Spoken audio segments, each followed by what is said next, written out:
Kalau buaya terlalu bening, anakan kambing.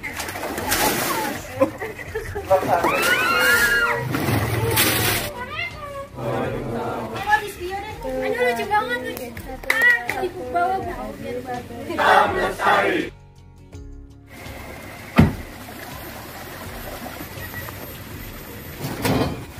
Assalamualaikum Bu, sehat.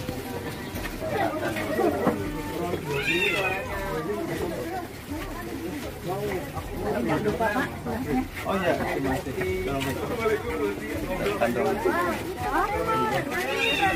ini belum pernah ada di sini ya? Semester 5. Oh iya, dulu kan 7 ya? Iya. Oh tadi ke Kampung Mila dulu? Iya.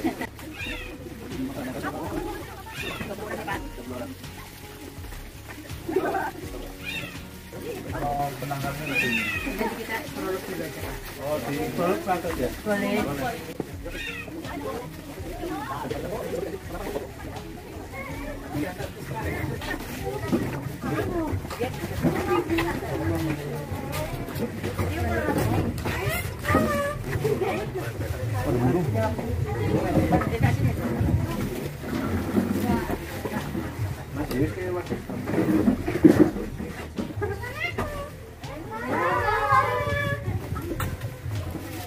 Assalamualaikum warahmatullahi wabarakatuh. Pertama-tama kami bersyukur pada Allah Subhanahu wa Ta'ala yang kita berkesempatan untuk berkunjung praktikum lapangan di lokasi penangkaran buaya. Yang kedua, kami aturkan banyak terima kasih kepada owner dari penangkaran buaya ini. Kami diizinkan untuk langsung umroh bagaimana awal sampai sekarang ini Bapak memulai penangkaran buaya. Karena ini tidak semua orang melakukannya ya Pak. Jadi ini kami sangat apresiasi sekali apa yang Bapak lakukan untuk kelestarian buaya. Kami dari mata kuliah Ekologi Hewan Fakultas Biologi bermaksud untuk mencari informasi dari apa yang telah Bapak lakukan untuk penangkaran buaya ini. Kami berjumlah 20 orang Pak. Kemudian dosennya sebenarnya ada 3, tapi perwakilan saya hari ini.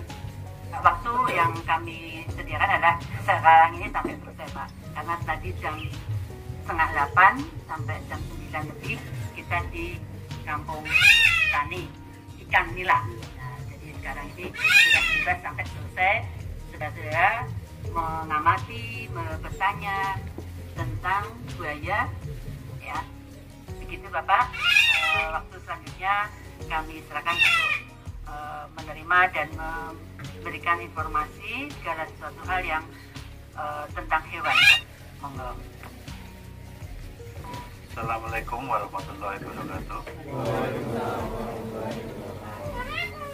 Selamat datang kepada Ibu dosen dan para mahasiswa Fakultas Biologi semester 5 untuk kegiatan praktikum lapangan ekologi hewan di penangkaran buaya Desa Dawan Kulon, Kecamatan Ketubanyan, Kabupaten Banyumas.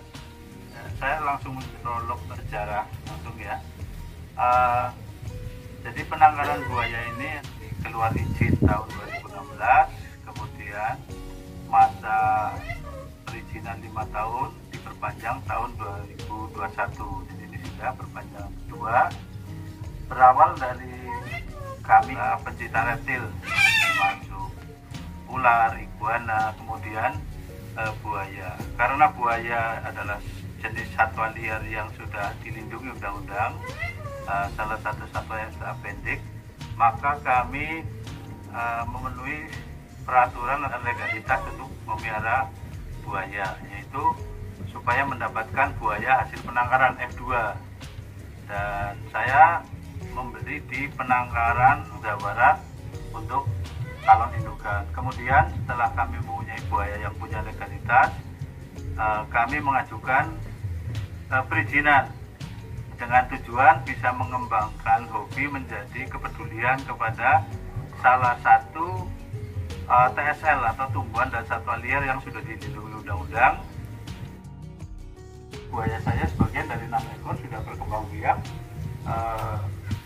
yang sudah menetes di sini bisa dimanfaatkan untuk siapa saja. Jadi kayak Fakultas Biologi mau buat penelitian nih, mau observasi buaya, mau dibelah organnya. Oh, minta souvenir ke sini. Jadi kami punya peralatan, alat tangkap buaya, punya tim, kemudian permasalahan bahwa buaya yang memang dilindungi, jadi kemana buaya setelah ditangkap. Kalau macan tutul dilepas Nusa Kambangan tidak akan konflik karena nggak bisa berenang kan.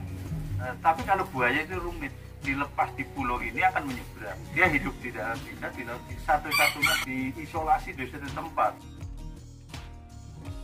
Makanya di penangkaran ini ada 56 titipan negara. Dulu pernah juga ngirim ke Banjarnegara 6 ekor. Sekitar 70-an pernah ke sini. Terus buaya di sini kalau yang untuk breeding itu buaya muara. Tapi kalau yang titipan negara kebanyakan buaya muara, kemudian sudah ada buaya Papua dan buaya Senyulong. Mungkin itu penjelasannya tadi mulai sejarah ya. Terus apa lagi Bu ya? Ada dialog atau pertanyaan mau kita buka diskusi. Silakan untuk tanya jawab tentang buaya dan tentu referensi yang lain juga boleh ya Pak ya. Tapi utamanya tentang buaya. Dan silakan. Pertanyaan atau memberi saran pada saya nggak apa-apa, monggo. Itu pertanyaan untuk makanan dari buayanya sendiri itu kan ada dua jenis buaya.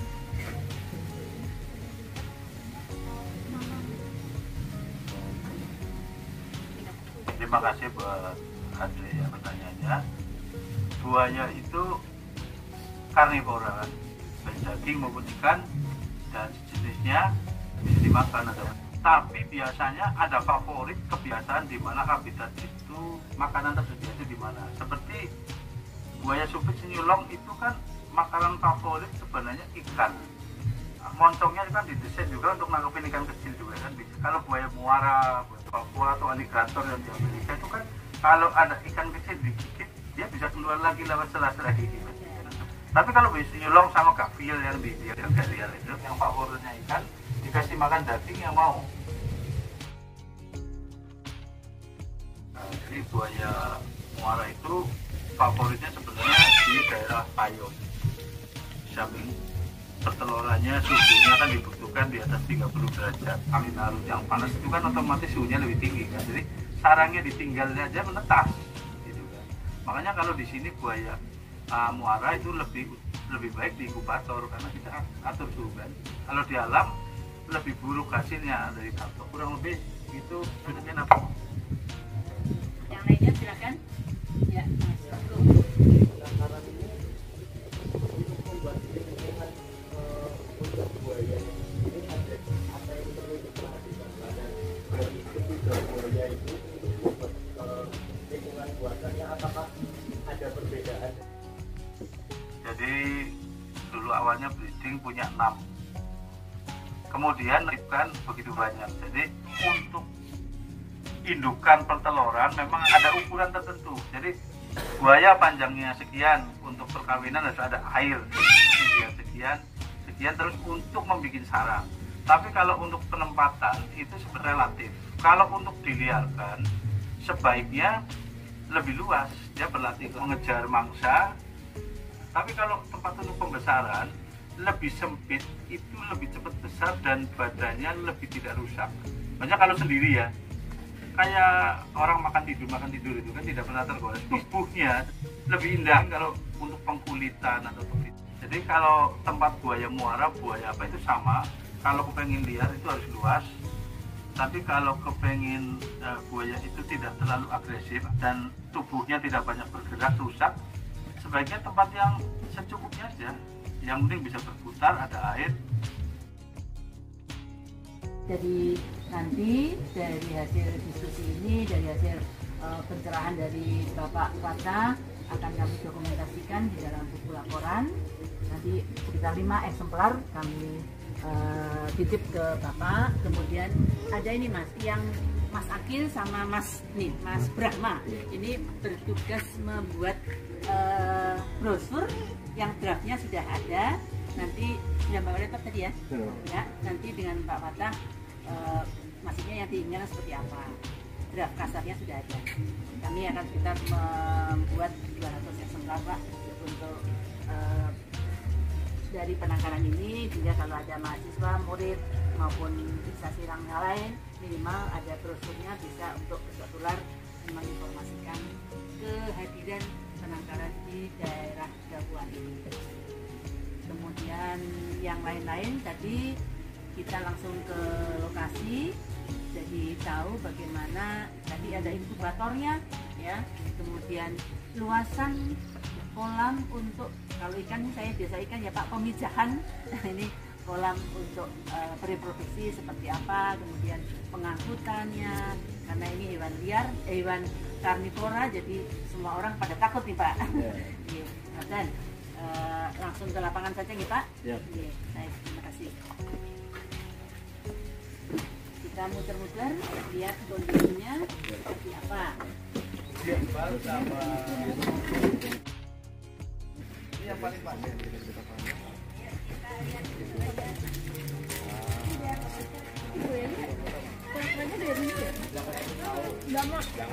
Ya itu lagi mengatur suhu badan ya, dan sinar matahari itu kan.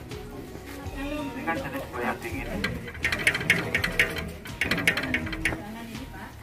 Ini kan sebenarnya karena tempat tapi untuk kalau orang kesini kan menjelaskan ini jenis buaya dirinya. Sama supaya tidak terlalu agresif. Kalau luas kan dia lari kan.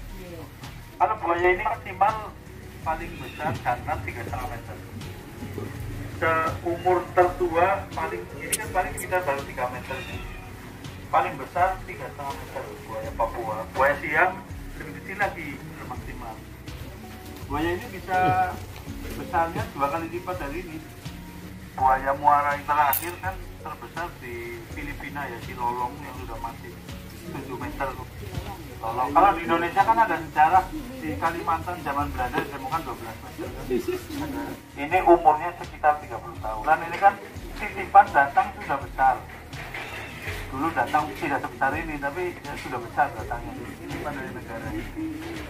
Kalau di alam umurnya dijual karena kenyamanannya kurang, dia konflik dengan sesama hewan, dengan tantangan lagi dipaksa pun tarung sama dia. Makanya buaya-buaya titipan sendiri nggak bisa dijodohkan itu. Mungkin di sana pernah punya pasangan di bidang. Banyak orang nanya kenapa sebenarnya yang itu kan persoalan kata dari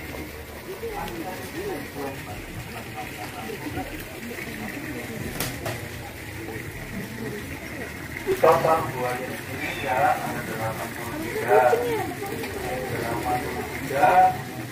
punya jarak 55 bisa punya saya 20 tapi sudah keluar ke lembaga konservasi kira ini yang mesti makan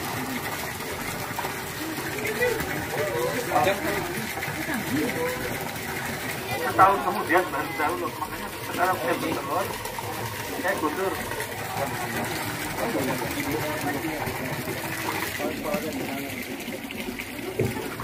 Nah ini buahnya muara yang maksudmu ini yang 4,5 meter aku tanganmu ada telur satu. Ini kalau makan orang anak SD1 habis ini jantan dan sudah tidak bisa pasangannya langsung nyelam.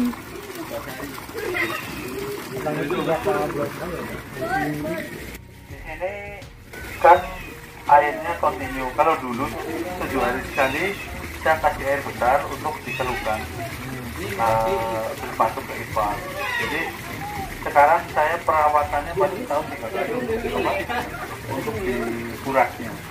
Sebenarnya buaya muara khususnya lebih favorit ke air yang lebih hangat. Cuma kan yang diperhatikan manusianya juga harus seimbang antara kalau buaya terlalu bening sebenarnya buaya kurang favorit karena dia senangnya kan lebih hangat.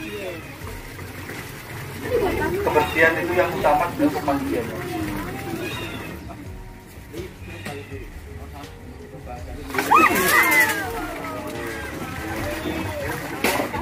menyiapkan anakan kambing. 1.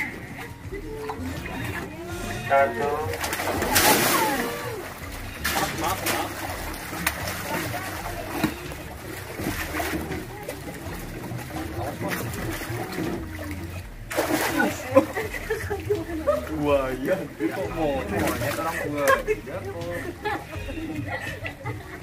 Jelas-jelas buaya.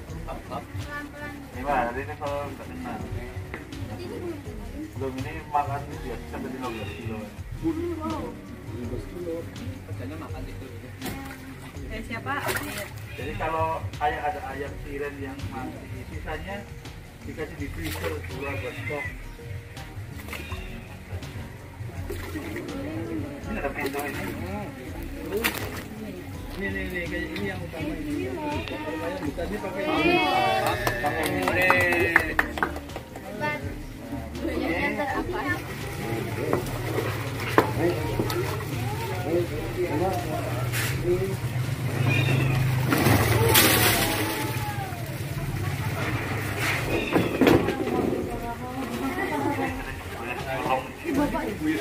Aduh, lucu banget, lucu banget. Sampai. Dah, ganti.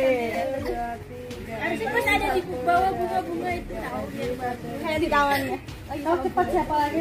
Enggak gitu juga.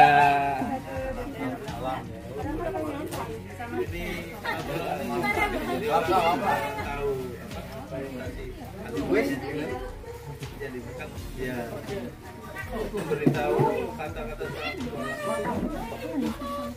Demikianlah saudara-saudara, pada kita sudah menyelesaikan praktikum lapangan untuk penangkaran buaya. Kita tadi sudah melihat berbagai ukuran buaya, berbagai jenis buaya, dan informasi dari Pak Patah tentang pakan, tentang lingkungannya, tentang kita akan mengakhiri kegiatan ini karena ada beberapa yang mau aktif yang lain. Kami sangat berterima kasih atas kehormatan dari Bapak yang apalagi pakai disuguh ini Pak. Disuguh ya, mudah-mudahan kegiatan penangkaran ini selanjutnya berhasil yang baik, dan tanahnya Bapak ini barokah ini. Dia cuma untuk dilindungi manusia tapi tempat dia buaya. Terakhir Pak, apabila kami banyak kekurangan dan namanya anak-anak ya Pak, saya mohon maaf, dan mungkin tahun yang akan datang kita agendakan juga begini Pak, karena jarang lokasi kota yang ada penangkaran. Jadi akan menjadi agenda utama untuk kegiatan ekologi hewan maupun ekologi, nanti saya ekologi umum akan saya usulkan untuk sini juga. Jadi ibaratnya semakin anak maju semakin tahu bagaimana proses sebelumnya kegiatan penangkaran hewan liar. Dan Bapak, kami mohon pamit. Terima kasih sekali atas penjelasan. Akhirul kalam, wassalamualaikum warahmatullahi wabarakatuh. Monggo dari Bapak, monggo penutup. Baik, jadi kami juga terima kasih telah mengunjungi kegiatan. Tentunya jadi penangkaran ini lebih bermanfaat, dan itu memang cita-cita kami, dan semoga bisa untuk besar kecilnya bisa untuk inspirasi banyak orang, banyak institusi di depan. Dan dengan keterbatasan saya maupun tempat, ya saya juga mohon maaf belum mampu bisa memberikan mungkin yang sesuai harapan kepada dari mahasiswa maupun siapapun yang berada di sini.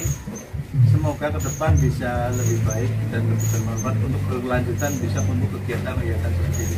Karena di sini juga sudah bersama dengan Zoom. Jadi kalau ada kekurangan jangan usulkan, ya beri saran. Saya kira itu. Jadi terima kasih dan mohon maaf dari kekurangan. Assalamualaikum warahmatullahi wabarakatuh. Waalaikumsalam warahmatullahi wabarakatuh. Ditutup dengan foto bersama. Kalau tadi kita foto sendiri, sekarang kita ada ahlinya penangkaran buaya. Monggo Bapak. Terima kasih. Salam lestari.